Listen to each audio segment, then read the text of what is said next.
So welcome to our channel YouTube success. आइए start करते हैं स्टैंडर्ड 9 का why do you fall ill second part. Congenital and acquired disease. Congenital disease जो disease present since birth, जैसे कि heart में hall होता है इन्फेंट का, ये बाद से प्रेजेंट है तो ये कॉन्जेनिटल है। लेकिन जो डिजीज बर्थ के बाद होता है एक्वायर्ड डिजीज उसको बोलते हैं। उसके हिसाब से एक्वायर्ड डिजीज 2 टाइप्स होता है, infectious disease and non infectious disease. Infectious disease कैसे कॉज होता है? It is caused by the extrinsic और एक्सटर्नल डिजीज कॉजिंग फैक्टर्स। लेकिन जो नॉन इन्फेक्शियस डिजीज है वो इंट्रिजिंग या इंटरनल डिजीज कॉजिंग फैक्टर्स है। और इन्फेक्शियस कॉज इसको बोलते हैं the lead to infectious disease and effect करता है होल कम्युनिटी। जैसे कि क्योंकि ये ट्रांसफ़र होता है from one person to another person, infectious इसीलिए बोलते हैं। और नॉन इन्फेक्शियस डिजीज है, नॉन इन्फेक्शियस कॉज के वजह से नॉन इन्फेक्शियस डिजीज होता है और होल कम्युनिटी को इफेक्ट नहीं करता। क्यों इफेक्ट नहीं करता? क्योंकि ये ट्रांसफ़र नहीं है। It is non transfer from one person to another person, so it is non infectious disease. और इन्फेक्शियस और कम्युनिकेबल डिजीज को बोलते हैं अटैक ऑफ पैथोजन से होता है, लेकिन they are not caused by pathogen, that is our non infectious disease. And infectious disease brought about by extrinsic और एक्सटर्नल फैक्टर्स, और non infectious disease are mostly brought by internal factors, और उसको बोलते हैं intrinsic factor. Infectious disease disease person को, healthy person को transmission होता है, लेकिन नॉन इन्फेक्शियस जो है यहाँ पर ट्रांसमिशन नहीं है। लेकिन जो हेरिडिटरी डिजीज है वो ट्रांसमिट होता है from parent to offspring, transmit होता है। Then comes to community hygiene. So community hygiene क्या करता है? Community hygiene reduce the incidence of infectious disease. Community hygiene infectious disease, अगर हाइजीन ठीक है तो इन्फेक्शियस डिजीज़ का इंसिडेंस, जैसे कि अभी जो कोरोना केसेस है हम हाइजीन मेंटेन करते हैं ताकि ये इन्फेक्शियस डिजीज़ का incident it will be reduced. लेकिन कम्युनिटी हाइजीन इसमें जो नॉन इन्फेक्शियस है ये तो इंटरनल फैक्टर से हो रहा है, तो कम्युनिटी डिजीज का इफेक्ट नहीं है, इनइफेक्टिव है reducing the incidence of non infectious disease. तो इन्फेक्शियस डिजीज का हम एग्जाम्पल बोल सकते हैं cholera, TB, pneumonia, chicken pox. ये सब डिजीज़ क्या होता है? One person to another person transfer होता है, इसीलिए इन्फेक्शियस डिजीज।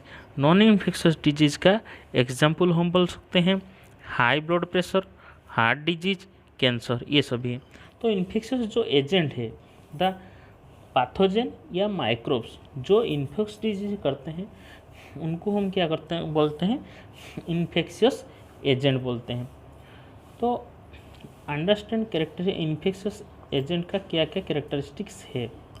अगर हमें कैरेक्टरिस्टिक्स पता चल जाएगा तो हम डिजीज़ को ट्रीट कर सकते हैं इन ए बेटर वे, यस और नो। सो पहले हम क्या करेंगे, व्हिच मेडिसिन को which on work on the which infectious agent, ये देखेंगे, फाइंड आउट करेंगे। कैरेक्टरिस्टिक्स हम इन्फेक्शियस डिजीज देखते हैं जो किसी की वायरस है, वायरस होस्ट बॉडी के अंदर रहता है, live inside the host body. और बैक्टीरिया जो है, bacteria do not general live inside the host body. Next आता है हमारा वायरस, बैक्टीरिया, फंगाई जो है मल्टीप्लाई करता है, क्विक मल्टीप्लाई करता है। और worms do not multiply quickly, worm multiply नहीं करता है। पेनिसिलिन जो डिस्कवरी हुआ है वो कैसे काम करता है? एक एंटीबायोटिक है। तो antibiotics general use for the block the growth of bacteria, bacteria के ग्रोथ को ब्लॉक करने के लिए हम यूज करते हैं। Bacteria cell grow by, so airborne disease है that is caused by the germs. Bacteria हो सकता है, वायरस हो सकता है एयर में, वो एयरबोर्न डिजीज कॉज करता है। जैसे कि हमारा एग्जाम्पल में बोल सकते हैं हम कॉमन कोल्ड है, ट्यूबरकुलोसिस है, ये सभी है। फिर आता है हमारा food borne disease. Food borne disease is caused by the germ like bacteria, toxin, virus, fungi जो फूड में प्रेजेंट होते हैं उसके लिए फूड बॉर्न डिजीज होता है। उसका एग्जाम्पल है फूड पॉइजनिंग, टाइफाइड, ये सभी है। उसके बाद आता है water borne disease. Water borne disease caused by the drinking of contaminated water. Contaminated water drinking से वो होता है वाटर बॉर्न डिजीज, जैसे कि कोलेरा, एमोबाइसिस, ये सभी वाटर बॉर्न डिजीज है। उसके बाद आता है लाइफस्टाइल डिजीज। लाइफस्टाइल डिजीज है हमारे आजकल के अनहेल्दी लाइफस्टाइल या पुअर लाइफस्टाइल है।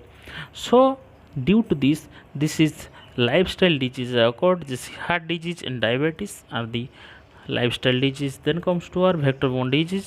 This is caused due to animals that carry the infectious agent to sick person to another person, or these are the animals that can be intermediate between disease causing germs and people are called vectors.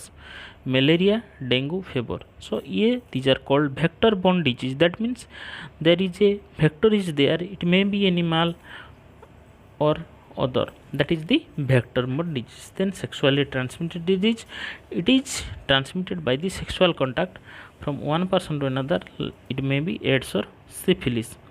Then disease causing germs कहाँ पर रहते हैं हमारे body में, where there are number of tissue and organs where the microbes get attached to. Generally the point of entry decides where they will go. जैसे कि हम बोल सकते हैं any microbe that enters through the nose is likely to settle at the lungs, क्योंकि nose के through there is a passage to lungs. This can also be seen through the sign and symptoms of a disease only through organs and tissue. So through organ and tissue symptoms पता चल जाता है seem affected where these microbes enter. But there are some other common disease also that is not tissue specific और tissue specific नहीं है. उसके बाद आता है inflammation.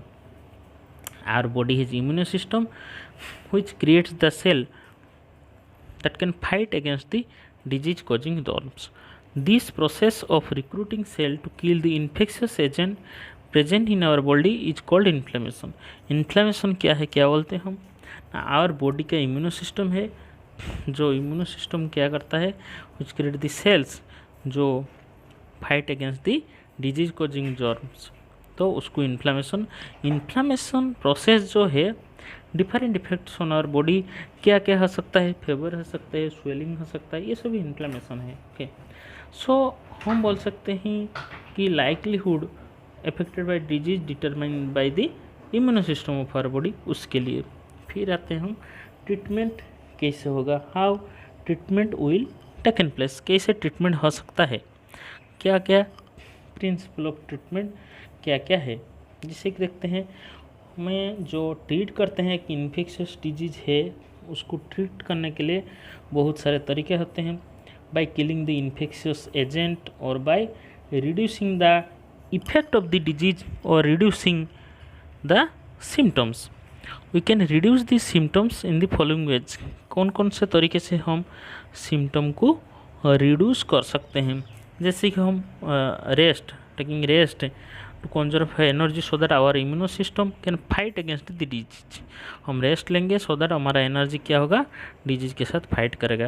और क्या कर सकते हैं, हम मेडिसिन लेंगे, ठीक है, मेडिसिन लेने से क्या होगा, to reduce the common system such as fever और pain, hence reducing the disease reduce करने के लिए।